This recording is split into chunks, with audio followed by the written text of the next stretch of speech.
This conference will now be recorded. Thank you so much for joining us this evening. My name is Anna Vanscoik. I am a librarian at the Hopewell branch for the Mercer County Library System. Before we get to this evening's talk, I do want to share an upcoming virtual program.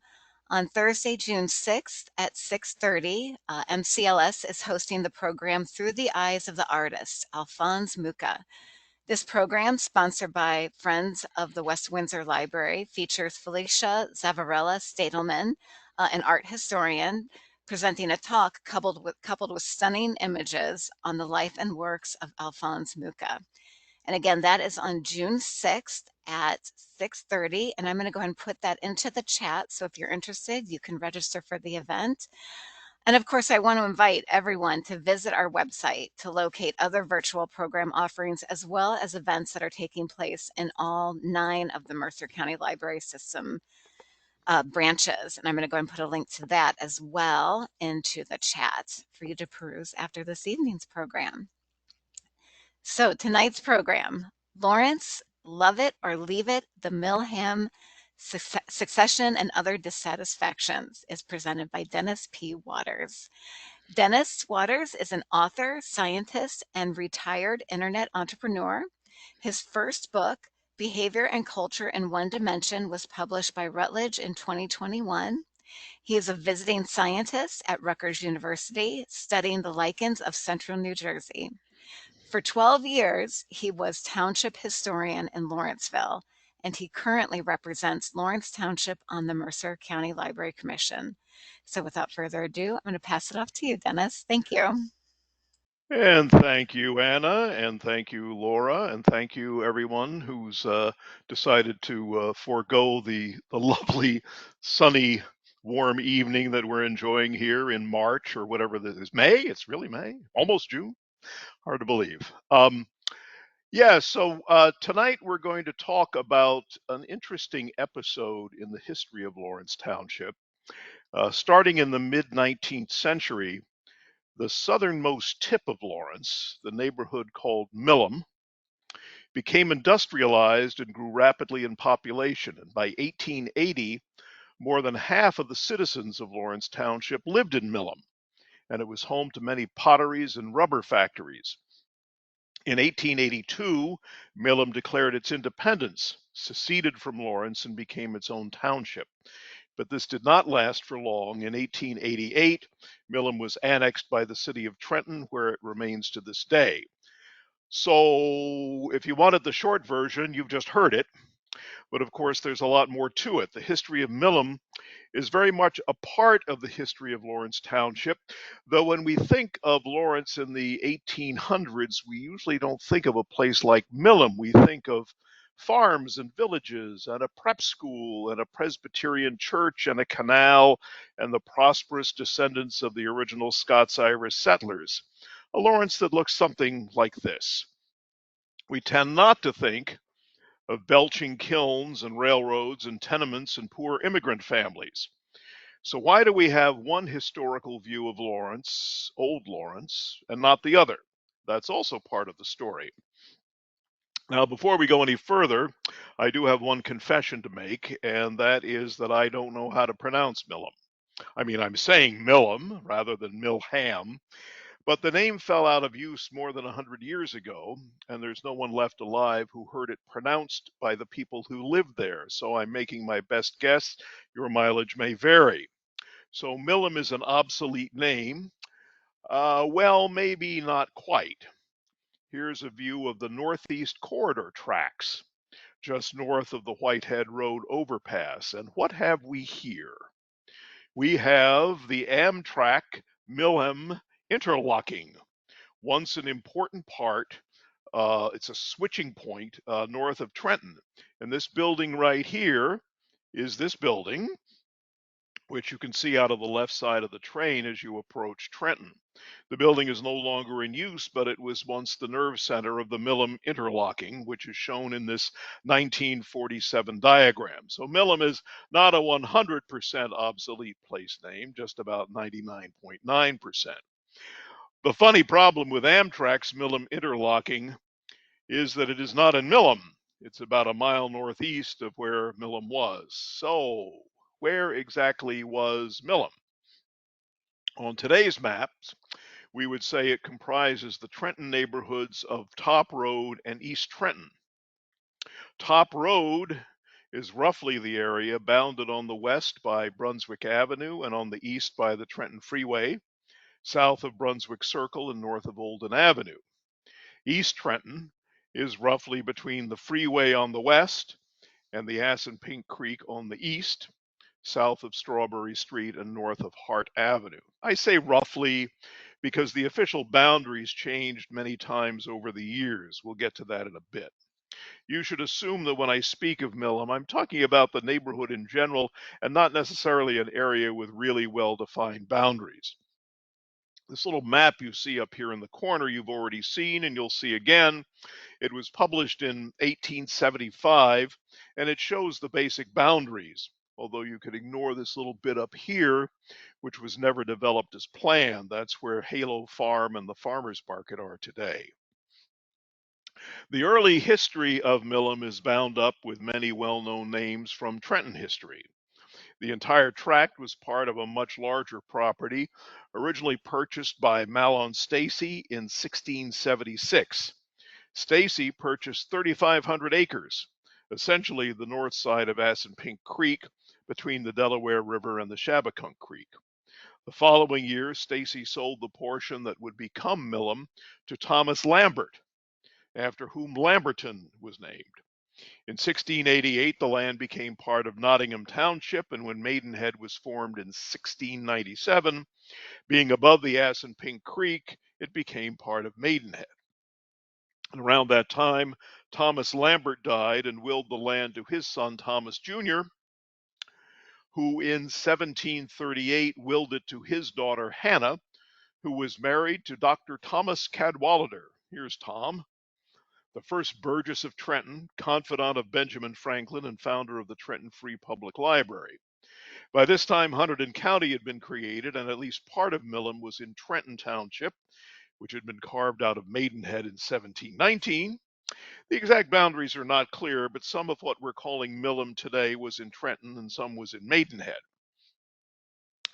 It was in the mid-1700s that several sites along the Assunpink Creek were identified as promising locations for mills. In 1750, Cadwallader offered for sale 900 acres and mentioned a potential mill site. It reads, "It is exceedingly well timbered and watered by several fine streams, one of which the Trenton mills stand on." Here he's referring to Mahlon Stacy's mill site in Trenton. It also has very good conveniences, either for a grist mill, forge, or sawmill. 300 acres and upwards of it will make extraordinarily good meadow. The timber is very fit for shipbuilding or scantling for houses and lies very convenient near the River Delaware for transporting to Philadelphia large quantities of cordwood. Around 1758, Cadwallader found a buyer for his property in the person of Samuel Henry, who cleared land, built a farmhouse and a grist mill, and planted an orchard. This hand-drawn map from 1780 shows the location of Henry's Mill. This is Trenton down here. This is the Delaware River. This is the Assunpink Creek. And here is Henry's Mill. During Samuel Henry's ownership, a road was built connecting the mill with the post road between Trenton and Maidenhead, which is today's Brunswick Avenue. The new road was called Mill Lane. Later it became Mulberry Street. The property was further subdivided and a tavern was established at the corner of Mill Lane and the Post Road. In 1768, another road was built to connect Henry's Mill directly with Trenton proper. This later became known as the Millham Road and today is North Clinton Avenue. This 1816 map shows the road network. This faint line here is Mill Lane, today's Mulberry Street, and this other faint line is Millham Road, now North Clinton Avenue. Samuel Henry offered the property for sale in 1768, and it shows the improvements he made in the 10 years since he bought it from Cadwallader. He describes 335 acres, with 250 of them cleared and fenced for pasture. Another 25 acres he calls extraordinarily good meadow that produces 2 crops per year. There's also an 8-room farmhouse with a 24 by 20-foot kitchen, a new cedar shingled barn, 2 corn cribs, and an orchard of 260 apple trees of the best grafted fruit.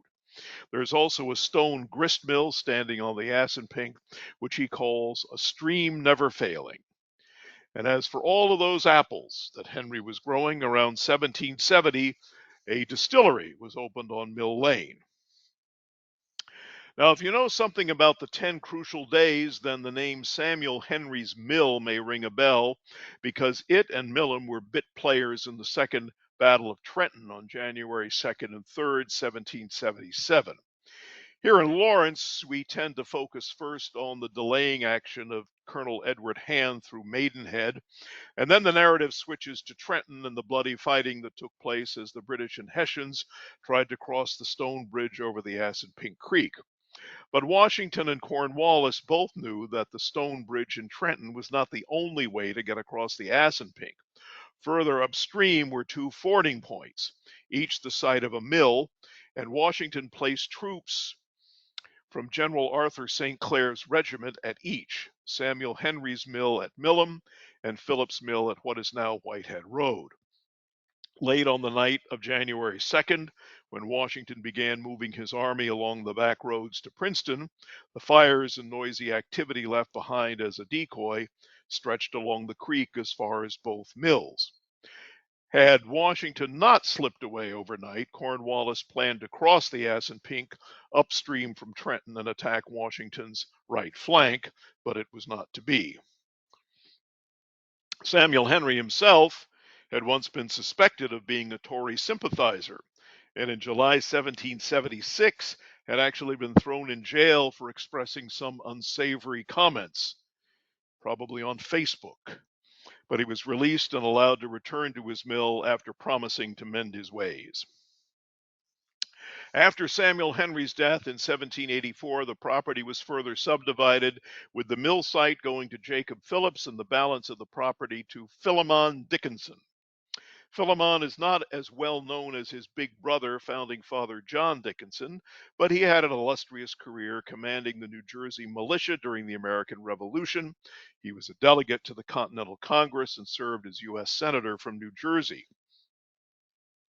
In 1792, the city of Trenton was carved out of Trenton Township, and its boundaries included part of Millham, with the rest in Maidenhead.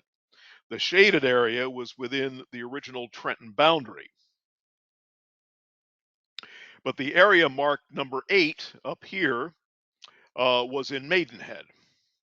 This was the first clear boundary line circumscribing any part of Millham, and this boundary would remain in place until 1844. Around the same time, Philemon's son Samuel Dickinson built an estate called the Grove on the family's Millham property. In addition to an impressive manor house, it included a frame barn, a coach house, stone ice house, smokehouse, 30 acres of woods, and an apple orchard containing over 300 trees. This is the oldest known photograph of the Grove. Later, the Grove became the East Trenton branch of the Trenton Free Public Library. The building was expanded and renovated in 1934. The Grove is the oldest structure still standing in Millham at the corner of Girard and North Clinton. Aside from the Delaware and Raritan Canal itself, it is the only Millham site on the National Register of Historic Places. And here's what Samuel's Dickinson's house looks like today. The library building, which had been closed for many years, was recently refurbished and is now the East Trenton Library Community Center. Samuel Dickinson's son John is responsible for the modern name of Mulberry Street, which previously had been called Mill Lane. John Dickinson was one of a number of misguided New Jersey entrepreneurs in the early 1800s who thought a fortune was to be made by cultivating silkworms. In pursuit of his dream, he planted many mulberry trees for the silkworms to live and dine on. New Jersey climate turned out to be less than ideal, and the silkworm business folded, but the trees stuck around and gave Mulberry Street its name. In case this story sounds vaguely familiar, it may be because the founder of the Lawrenceville School, Reverend Isaac Van Arsdale Brown, also tried to cultivate silkworms and also failed. He was hoping to supplement his meager income as pastor of the Maidenhead Presbyterian Church. Since the silkworm thing did not work out, Reverend Brown decided to moonlight by starting a high school instead. During the colonial period, Millham was defined by the Assunpink Creek on its eastern border and by the Maidenhead Road on its western border. Its economic corridor was along the Assunpink and driven by water power. By 1800, several millers were operating grist and sawmills there, sharing the same mill race. So, mill is where you get the mill in Millham. It was in the early 1800s that the area first took on Millham as a place name, a settlement known for its mills. This 1805 obituary reports the death of Stephen Burroughs, one of the mill owners. Its first appearance on a map was in 1828.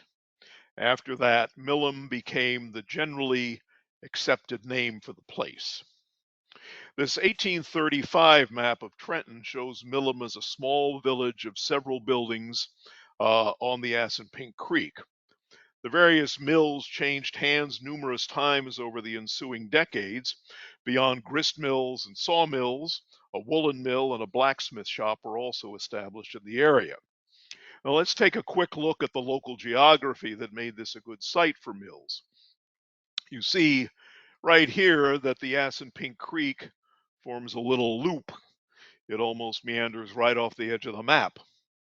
This allowed construction of a mill race right here that cut off the loop. The mill pond was here and the dam right about here. So this is Mulberry Street, this is North Clinton Street, and this is Nottingham Way. The first bridge across the creek and mill race was constructed in 1804. This map from much later, 1882, shows that the south end of the mill race was eventually extended beyond the loop, almost as far as Olden Avenue. Today, the loop in the Assunpink is still there, but there's no trace of the mill race, which ran close to the streets along here. However, remnants of the old dam are still there. There's the dam, as you can see here and here. By the 1830s, the mill complex was most closely identified with Thomas Langstroth. Langstroth's Mills. Investments in transportation infrastructure in the early 19th century had set the stage for rapid economic growth in the second half of the century. In 1826, mill operator Thomas Langstroth, here you see Langstroth's mill on this map, Langstroth and Thomas Cadwallader, a grandson of the original Thomas, were appointed to promote development of the D&R Canal on behalf of Trenton. In 1838, the canal was finished and the Camden and Amboy Railroad laid its track along the canal's eastern bank. This began a gradual shift of Millham's economic corridor away from the Assunpink Creek and toward the canal and the railroad.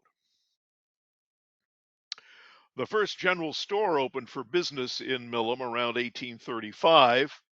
At the same time, a group led by the Dickinson family set up the Assunpink Manufacturing Company to make textiles. This 1832 newspaper ad describes property being offered as part of an estate sale. It comprised 3 mills, a mansion house, a barn, 2 carriage houses, another brick house, and 7 more houses for tenants, plus 35 acres of land. This 1839 ad shows further subdivision of the Dickinson estate, and the sellers were still flogging the potential of silkworm cultivation.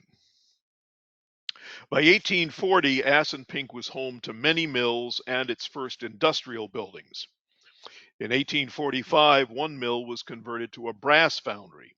It was destroyed by fire the following year, establishing a pattern that would plague Millham for years to come. During this period, part of Millham remained in Trenton and part in Lawrence. The city of Trenton received a new charter in 1837, but its boundaries remained unchanged from the original of 1792. And then, in 1844, the East Trenton piece of Millham was annexed by Lawrence Township, unifying the neighborhood under one municipality. Remember that the section labeled number 8 was already part of Lawrence Township. The 1844 legislation moved the area labeled number 3 from Trenton to Lawrence. Together, the two pieces established the boundaries of Millham that would remain for the duration. Why this happened is a mystery. There is no record of any deliberation on the matter by the governing bodies of either Trenton or Lawrence. The brief newspaper notice and the legislation itself are all we have to go on. However, it should be noted that the president of the Trenton Common Council at the time was Philemon Dickinson, son of Samuel, who built the Grove, and the grandson of the original Major General Philemon. Much of the vacant land in Millham was still owned by the Dickinson family, so I suppose it's possible that the Dickinsons preferred to have their property in Lawrence Township. It might have had something to do with taxes. As for Lawrence, there would be no mention of Millham in the minutes of the Lawrence Township Committee for the next 30 years. This 1849 map provides some context. Here's the loop in the Assunpink, and here's the mill race. The Dickinson name is still prominent. Here's the tavern at the corner of Mulberry Street and Brunswick Avenue. And here's Clark's General Store, the first retail establishment in Millham. In 1850, Millham became a target for residential development, as part of the southern end of the old Dickinson property was subdivided into building lots. Quoting the ad, the lots were on high ground with a beautiful view of the city and the surrounding country, and are held at prices within the reach of persons of the smallest means. 3 streets were laid out between the Millham Road and the Assunpink Creek. 1, 2, 3. The middle of the 3 was directly on the Trenton-Lawrence boundary. Today, these are Oak Street, Hart Avenue, and Poplar Street. This area became known as Homestead Place, shown in this 1858 map. Around this time, Millham Road was renamed Clinton Street after New York Governor and canal builder DeWitt Clinton. In 1852, the first house of worship opened on the Millham Road in Homestead Place.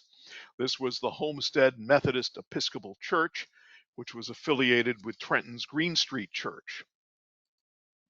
During the week, the church building was used as a public school. The site is now occupied by the Nazarene Deliverance Ministry and a later church building that dates to 1889. In 1865, a merchant called Samuel Firth, F-I-R-T-H, moved to Millham to operate a general store at the corner of Clinton and what is now called Firth Street. He was instrumental in organizing the first Millham School District, District number 20. We'll hear more about Samuel Firth in a few minutes. By 1867, the school district reported more than 160 school-aged children living in Millham. This compares with about 500 in all the rest of Lawrence. The first permanent schoolhouse was opened on the west side of Dickinson Street between Olden and Webster in 1866. In 1860, Millham got its first hotel and tavern, called Homestead House, at the corner of today's North Clinton and Poplar. This building would become an important meeting place for the citizens of Millham. It is today the second oldest existing structure in the area, second only to the Grove, which is right up the street. Meanwhile, the Industrial Revolution began creeping into Millham. Over a period of 25 years, the water-powered mills along the Assunpink Creek, producing pre-industrial commodities like flour and lumber, would be replaced by steam-powered factories along the D&R Canal and the railroad, producing ceramics and rubber. The conventional wisdom is that Trenton's pottery industry began in the mid-1850s with the arrival of Charles Hattersley, who established a pottery adjacent to the D&R Canal at Perry and Carroll Streets, across the street from the former Trenton Times building. But it would not be long before the pottery industry worked its way up the canal to Millham. By the time of the Millham Secession in 1882, 4 large potteries were operating side by side between New York Avenue and the canal, and from just above Millbury Street to what is today Olden Avenue. In 1851, a large distillery was opened on the west side of the canal at the Mulberry Street Bridge. This was probably at the site of the original distillery built for Samuel Henry's apples in the previous century. 10 years later, the distillery was converted to a pottery by this man, Imlay Moore, and his brother Charles. This would eventually become the East Trenton Pottery, which by 1870 employed 50 workers and by 1880 employed 200 workers. Imlay Moore would turn out to be one of the key protagonists in the industrial development of Millham. Those of you familiar with Hopewell Township may recognize the name Moore's Mill, which was located on Stony Brook near today's Hopewell Valley, Mercer County Golf Course. Imlay and his brother Charles were of the Moore's Mill family, born in Hopewell. They came to Trenton in 1835 and operated a mill along the Assunpink near today's Warren Street. Charles and Imlay lived next door to one another on East State Street in Trenton, Charles on the left and Imlay on the right. 5 years later, in 1867, the Moores sold East Trenton Pottery to a local investor group. This map from much later in 1890 shows the extent of the East Trenton Pottery with four kilns, 1, 2, 3, 4. It would continue in operation until 1944 when it was known as Imperial Porcelain Works. Meanwhile, in 1864, Imlay and Charles Moore and other partners established a second pottery, the East Trenton Porcelain Company, right next door on New York Avenue at the corner of Pine Street. By 1870, this pottery employed more than 100, and by 1880 had grown to 300 workers, of whom 80 were children.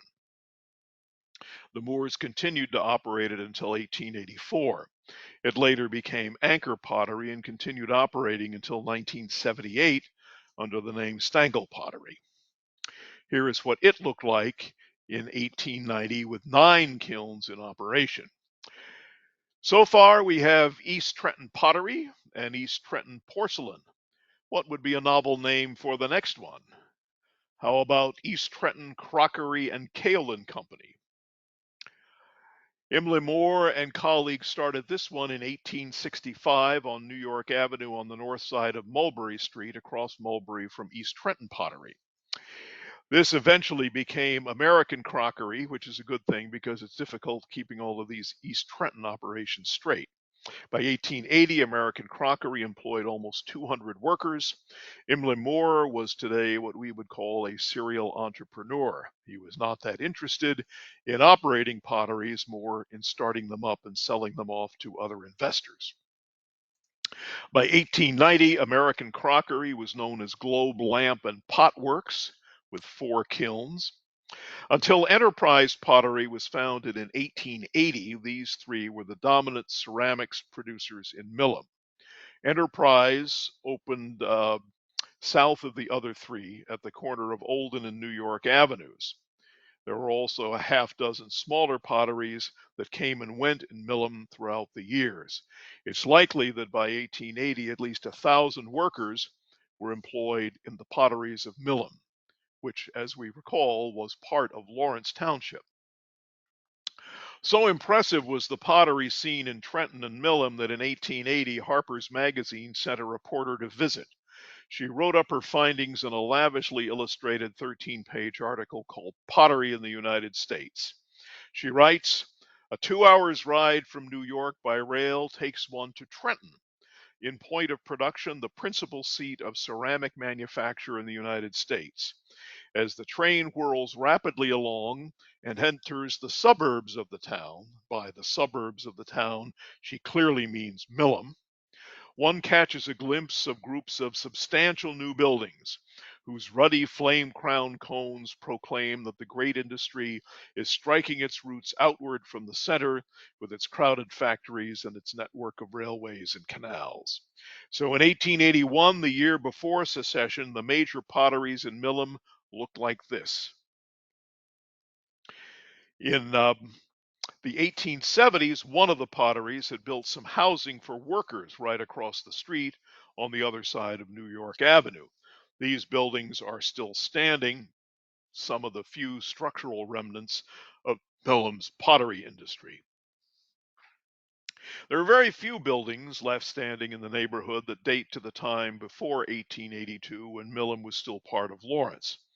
This house with the unusual turret dates to around 1870. It's on North Clinton Street across Girard from the old Dickinson house. Further down Clinton at the corner of Houston is a worker's cottage that also dates to about 1870. Over on the top road side, the building now occupied by the Greater Harvest Church Worldwide Ministries on Mulberry Street was built in 1872 as a chapel for the pottery workers. It was originally an outpost of Trenton's Central Baptist Church, and it was moved to its current location from its original site across the street and down a block where Suburban Fence is today. As for the potteries along New York Avenue, as you can see, there is no trace left between Mulberry and Olden. In the late 19th century, though, it looked like this. You can see the potteries. This is Enterprise here in the foreground. Here's the canal, and there's even a boat, and then the railroad yards on the east side of the canal. Besides the worker housing, until recently, the only pottery remnants were two buildings on the former Rick Bus site, here and here. Both were left over from the Enterprise operation. They were demolished recently, and the site is now a self-storage operation. Before we leave our discussion of Millham potteries, I have to mention one more, even though it started in 1889, slightly later than our window of interest, and that was the Ceramic Art Company at the corner of Meade Street and St. Joe's Avenue. In 1906, Ceramic Art changed its name to Lenox. Speaking of Meade Street, let's see how it got its name. The other major industry in Millham was rubber, and the central character in Millham's rubber industry was Charles V. Meade, C.V. Meade, who was kind of a Johnny Appleseed of rubber. I couldn't locate a picture of Meade himself, but I can show you one of his patented inventions. And speaking of patents, Meade first came to the area in 1856 as a representative of, you might say, an enforcer for Charles Goodyear, who owned the patent for vulcanizing rubber. Word had reached Goodyear that a factory in Trenton was infringing on his patent, and he sent Meade to find out if it was infringing, and if so, to shut it down. It was, and he did. But Meade took a liking to the Trenton area and decided to relocate here. In 1856, he built a small rubber factory on Millham Road near today's Meade Street. Ironically, he proceeded to turn around and infringe the same Goodyear patent he was originally sent to enforce. This factory eventually became the Eureka Pottery. In 1864, with Goodyear's patents about to expire, Meade moved over to the Assunpink Creek and bought the old Pratt grist mill, which rested on the foundation of Samuel Henry's original 1758 mill. This became the Star Rubber Works, one of the two major rubber factories in Millham. By 1874, Star Rubber employed 100 and was producing 500,000 pounds of rubber goods annually. In 1869, Meade established a factory for Hamilton Rubber Works on Meade Street. This became the other major rubber plant in Millham. By the time of his death in 1880, Meade had founded 5 rubber companies, 3 of which were in Millham. One of his partners in the Hamilton Rubber Works was Augustus Ritchie, who we'll meet again in a moment. The former Hamilton Rubber Works on Meade Street is the oldest industrial building left in Millham, dating, as you can see here, to 1870. In the almost 20-year period between the end of the Civil War and the Secession, Millham became a boom town, attracting immigrants from England, Scotland, and Ireland who were looking for work in the pottery industry. Oh, and speaking of the Civil War, this is a good time to mention a bit part played by Millham. In 1863, part of Millham on the east side of the canal was used as an army encampment for the 34th Regiment and 2nd Cavalry. The following year, the Trenton Barracks, not to be confused with the old Trenton Barracks, were constructed on what is now Olden Avenue near the railroad tracks. As the war wound down, the Trenton Barracks was chiefly used for mustering out troops who were on their way home. During the summer of 1865, several regiments of New Jersey volunteers and cavalry passed through. By mid-1866, it was decommissioned and the buildings and animals were sold. As Millham began to transform itself from a sleepy milling village to a manufacturing area, it became a favored location for real estate speculation by wealthy Trentonians, as the old Dickinson estate in particular was repeatedly subdivided. With industrial employment soaring, the time was ripe for residential development in Millham. Except for Homestead Place at the end of the Civil War, there were no residential neighborhoods suitable for workers. So at the end of the Civil War in 1865, the East Trenton Land Association was incorporated. Among the early investors was our old friend Imlay Moore, founder of 3 of the 4 major Millham potteries. The mission of the East Trenton Land Association was to develop worker housing in the area east of the canal between Homestead Place and Mulberry Street. Meanwhile, a prominent Trenton lawyer and state senator called Augustus Ritchie, who was also a partner in East Trenton Land and in Hamilton Rubber, began buying up the land on the west side of the canal and in 1873 formed the Enterprise Land Company. Enterprise differed from East Trenton Land in that it sold manufacturing sites as well as residential lots, including the site that would become the Enterprise Pottery. In 1876, the Trenton City Railway extended its horse-drawn trolley up Clinton Street as far as Millham, providing a convenient option for commuters. To really see the extent of growth in Millham after the Civil War, we can look at the school population over this period. Millham District Number 20 was one of 5 school districts in Lawrence. In 1867, it had 160 school-age children. And I should make it clear that only a minority of school-age children actually attended school. By the early 1880s, there were more than 500 school-age children in Millham, a total greater than the rest of Lawrence combined. This surge of immigrant population into Lawrence led to political uneasiness. Sound familiar? In the 19th century, voting for the officers of Lawrence Township government still took place in person at an annual town meeting, which was held, as it always had been, in the village of Lawrenceville.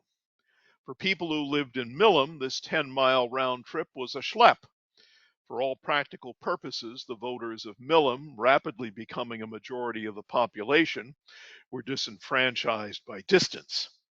This is confirmed when we study the occupation of Lawrence Township committee members from 1844 to 1881. The total number of individuals who served on township committee during this time was 41. Of these, 29, or 71%, listed their occupation as farmer. Only 5 of the 41 lived in industrial Millham, and none of those was elected until the 1870s. The reason they had a chance at election was that in 1874, the New Jersey legislature stepped in and divided Lawrence Township into 2 election districts, one for voters south of the Shabakunk Creek and one for everybody else. By that time, they were about equal in population. So the highlighted area down here is the 2nd election district, where half of Lawrence lived.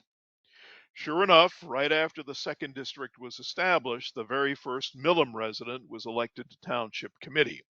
He was Thomas McNulty, a potter. Storekeeper Samuel Firth, whose store was right here on Firth Street, served on council twice, and he has the distinction of being the only Lawrence Township Committee member to have a street in Trenton named for him. The most prominent Millham resident to serve the greater township was a lawyer called Thomas Abbott, a Civil War veteran who lost a leg in combat. Abbott served as Lawrence Township clerk for a number of years in the 1870s. He also was justice of the peace with a small courtroom in the back of the cigar store that he ran. Abbott seems to have been the guy to see if he wanted to get anything done in Millham. When telephone service was extended to Millham, he had the only phone in town.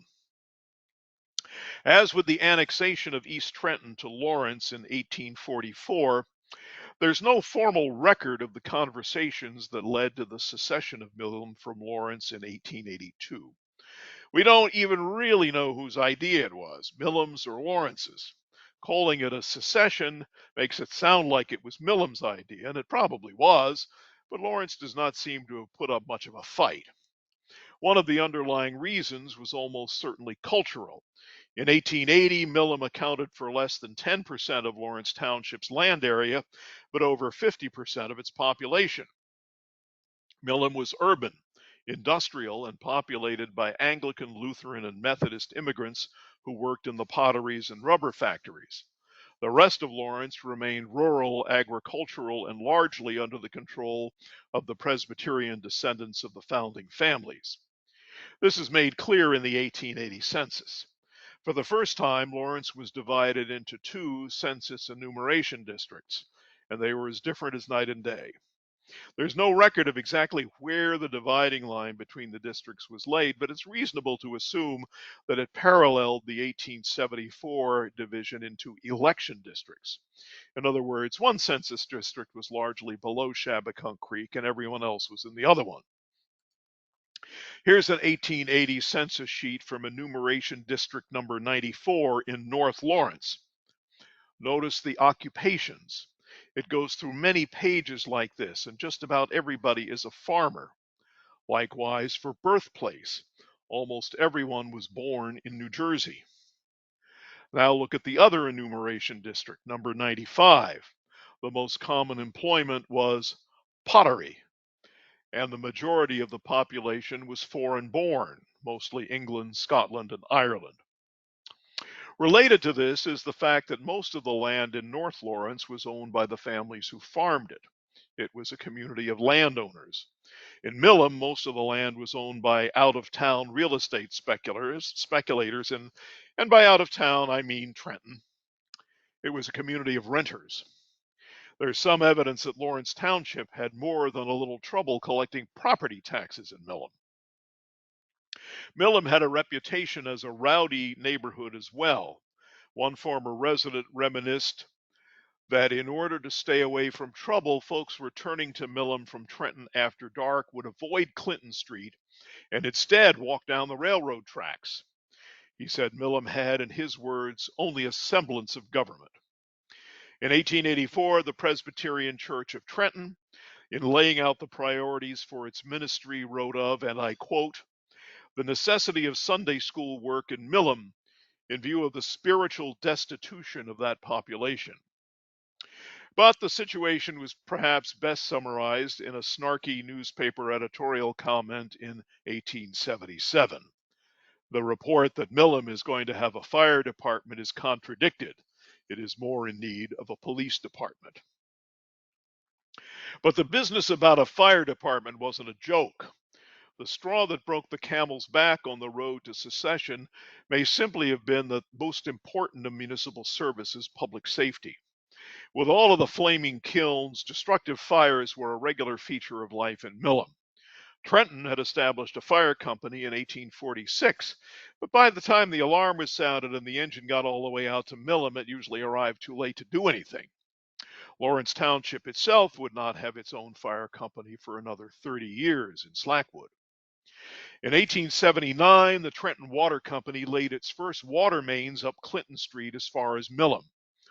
And in July of that year, a group of prominent Millham residents trekked out to the Princessville Inn to petition the Lawrence Township Committee to please install 2 fire hydrants along the water main on Clinton between Meade Street and what is today Olden Avenue. The committee essentially ignored the petition, referring the matter to the township attorney, and nothing was heard of it again. Millham was getting no respect. Discontent had been brewing for a few years, with rumors that Millham might either become independent or join with Trenton. But it was not until 1881 that formal action was taken. Preparations were made for the state legislature to take up the matter early in 1882. Assemblyman Nelson Lewis, Republican of Pennington, introduced the measure on January 17th. Lewis represented everyone in Mercer County outside Trenton.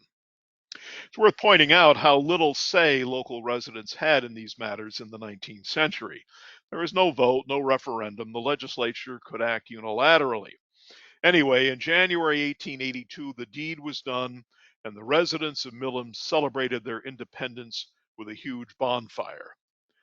And they sent this somewhat minimalist diagram to the New Jersey Secretary of State so that the boundaries would be clear. On March 13th, the first town meeting was held and officers were elected. 4 days later, that's 2 months after independence, a meeting was held at which it was proposed that a fire company be organized. The Liberty Engine Company was formally organized in May. They built a firehouse on Clinton Street, procured a used fire engine, and were open for business by December. One of the stranger tales to come out of the Millham secession involves the old Lawrence Paupers Cemetery on Allen Lane. A few months after the secession, the Lawrence and Millham Township committees met at the cemetery to divide it up, 2/3 for Lawrence and 1/3 for Millham. Then, when Millham was absorbed into Trenton, that 1/3 piece became a part of Trenton. A little bit of Trenton, right in the middle of Lawrence. Eventually, it was returned, so now it's all Lawrence. Technically, our story ends in 1882 when Millham leaves Lawrence never to return, but there are still a few loose ends to tie up. As the old saying goes, be careful what you wish for because you may get it. This was clearly Millham's fate. Independence seemed like a good idea at the time, but it only took 6 years for Millham to be absorbed into the city of Trenton. Chambersburg became a part of Trenton at the same time, but in Chambersburg, the question of annexation was controversial. In Millham, it was not. They had had quite enough of independence. In the 1880 census, the population of Lawrence Township, including Millham, was 3,174. In the 1890 census, it dropped to 1,441, just 45% of the previous level. It would take 40 years for the population of Lawrence again to reach the level of 1880. Around the turn of the 20th century, the use of Millham as a place name began to fade away, except, of course, for the Pennsylvania Railroad. The neighborhood east of the canal continued to be known as East Trenton, and the name Top Road began to be attached to the neighborhood on the west side of the canal. Top Road's Enterprise Land Company continued to sell building lots.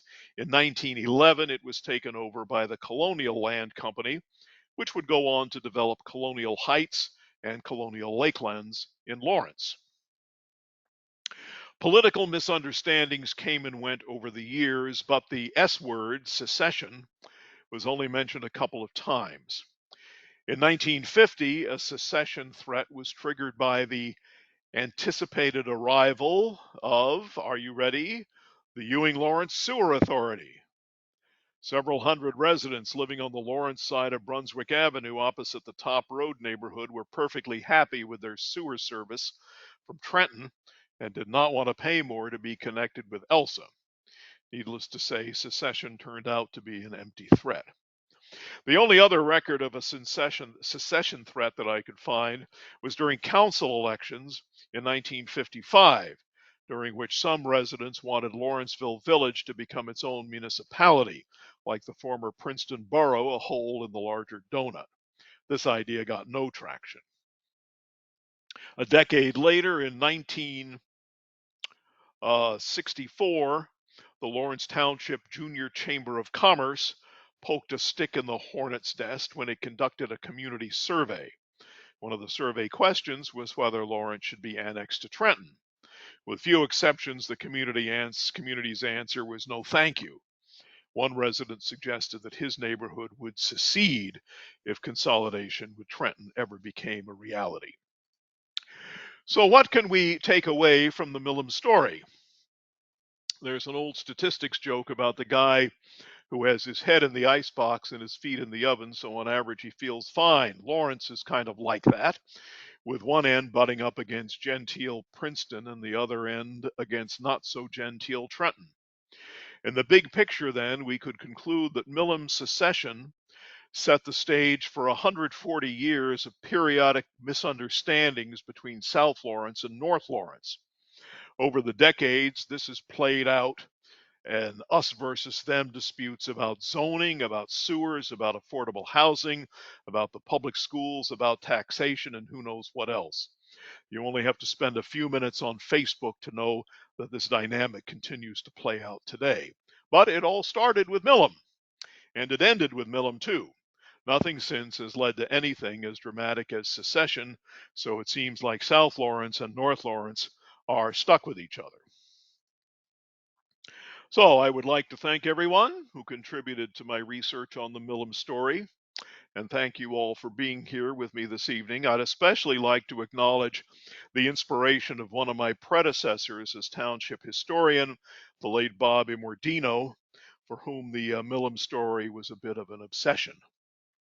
And I think I will, at this point, open up for questions. Are you going to manage this for me, Anna? Yes, I can do that for you. Thank you so much, Dennis. I knew about the pottery, but I didn't know how big it was. A And lot of I mean, pottery. there's a lot of pottery going on because I had known about the Lennox and everything. And was one of them Eureka? Did you say Eureka Yeah, pottery? Eureka was also in Millham. That's right. Okay. I also, and I do want to invite our guests who are with us tonight to please feel free to put questions into the chat, and I can pose those to Dennis to field.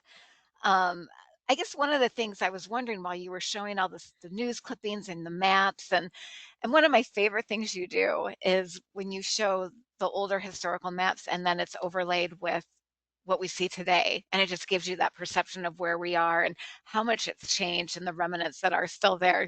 That's just always beautifully done. Oh, thank you. You're welcome.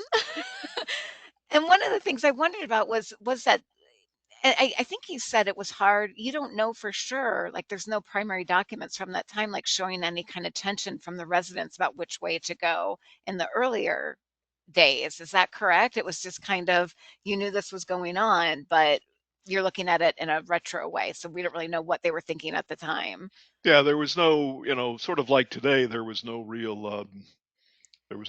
local journalism, so people didn't have much of a sense of what was going on, or if things were going on, they were not recorded in the newspapers in Trenton.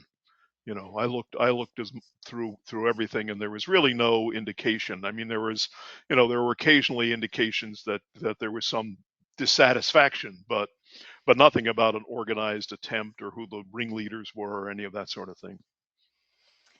And I do think it speaks true to, what uh what is the saying? I'm going to paraphrase it because I can't remember exactly how much things change, how much things stay the same when you showed the map of Lawrence and how that tiny little part of Millham, and I said Millham in the beginning, so I was very glad to hear you say that there is no, we don't know what it We is. don't know. That little bit had the more population in that tiny little area compared to the larger area of like the geographic area of Lawrence Hmm. compared to them. And I think that is what you see a lot of today and where um, some of that tension you see. Sure. And then there was one other question I had. There's nothing coming in, but I have questions. When you were you had attributed a colleague before when you ended the program, when you ended your presentation. But when you were doing your research, was there anything that you found that kind of surprised you or threw you off guard? Well, I think, you know, what you just said a minute ago, I think is really the thing that I found most surprising, was just the total scale of what was going on there, and the fact that that that seems to have been memory hold in Lawrence to some extent, that there's no, you know, the industrial heritage of Lawrence, Hmm. um, and all of that stuff is not thought of when you think of Lawrence in the 19th century. It's still all, you know, farms and the little village of Lawrenceville, and, you know, and all that kind of thing. So somehow, you know, we don't have much of an institutional memory of uh, of that part of the Lawrence story, which is, of course, one of the reasons I like to tell it. Yeah, no, it's fascinating. Absolutely. Well, Dennis, thank you so much. Again, just a fabulous presentation. So much to chew on and think about from our history. And I need to thank Laura, who was behind the scenes, making sure everything was working smoothly. And I really appreciate you, Laura, coming in tonight to help us. And of course, I want to thank everyone who attended this evening, and I do hope to see you at upcoming programs. I would Everyone, mention, let oh, me mention one thing, Anna, please which do. is that I don't have the date right in front of me. Let me see if I can find it quickly here. I think it may be in sort of October-ish. Um, but I'm going to be doing a talk like just like this one, except that it is on. September 17th. Oh, it's September. Okay, good. September 17th at 7 o'clock. And I'll Yes. be talking about the history of public education in Lawrence Township. So put that on your calendar now. And we will see you then. Again, thank you so much, Dennis. And to everyone else, please have a good evening, and I will see you soon. Okay, thanks a lot. Good night.